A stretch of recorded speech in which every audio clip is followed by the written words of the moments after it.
மகாபாரதம், ராமாயணம் இதுல 2த்துல இருக்க கேரக்டர்ஸ் நம்ம கொண்டு போய் Harry Potter, Lord of the Rings and fourth ரிங்ல போட்டு ஒரு பயங்கரமான யூனிவர்ஸ் கிரியேட் பண்ணா எப்படி இருக்குமோ அந்த மாதிரி யூனிவர்ஸ்ல இருந்து நான் இப்போ ரீசெண்டா வெளியில வந்திருக்கேன். அந்த யூனிவர்ஸ் தான் மானிக்வர்ஸ்.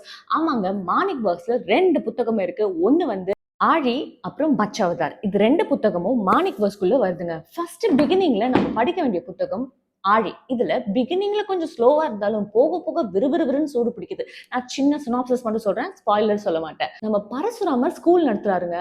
6 ப்ராடஜிஸ் அது உள்ள போறாங்க. ஒரு ப்ராடஜிஸ்க்கும் டிஃப்ரெண்ட் பவர் இருக்கு. அந்த ப்ராடஜிஸ்குள்ள ப்ராப்ளம் வருது. அவங்க வேற வேர்ல்டுக்குள்ள போறாங்க. ஒரு வேர்ல்டுல பயங்கரமான வேர்ல்டுக்குள்ள போறாங்க. எப்படி மீண்டு வெளியில வராங்க, யாரெல்லாம் சந்திக்கிறாங்க, பறக்கிற காலை வருதுங்க. ஸோ டிஃப்ரெண்டான யூனிவர்ஸ்குள்ள போயிட்டு வந்தேன். ரொம்ப நல்லா இருக்கு. இதை நான் ஸ்பாயில் பண்ண விரும்பல. கண்டிப்பா படிங்க படிங்க படிங்க. 100% வர்த் ரீடிங். இந்த புக்கை முடிச்ச உடனே இந்த புக்கை எடுங்க. இது ஒரு பெரிய ஆஸ்ட்ராய்டு வந்து தாக்க போகுது. அதை யார் காப்பாத்துறா, எந்த அவதாரம் வருது அப்படிங்கிறது தான் நாசாக்குள்ள போய் இந்த மாதிரி ஒரு ஃபீலை கொடுக்குறாரு நம்ம மானிக். பியூட்டிஃபுல்லான புக்கு ஆழி அண்ட் மச்சாவதார். இதை நான் ஸ்பாயில் பண்ண விரும்பல. கண்டிப்பா வாங்கி படிக்கணும்னு எல்லாரையும் வேண்டி விரும்பி கேட்டுக்கொள்கிறேன். மானிக் verse is a beautiful verse. ஆழி அண்ட் மச்சாவதாருக்கு நான் 5 ஸ்டார்ஸ் கொடுக்குறேன்.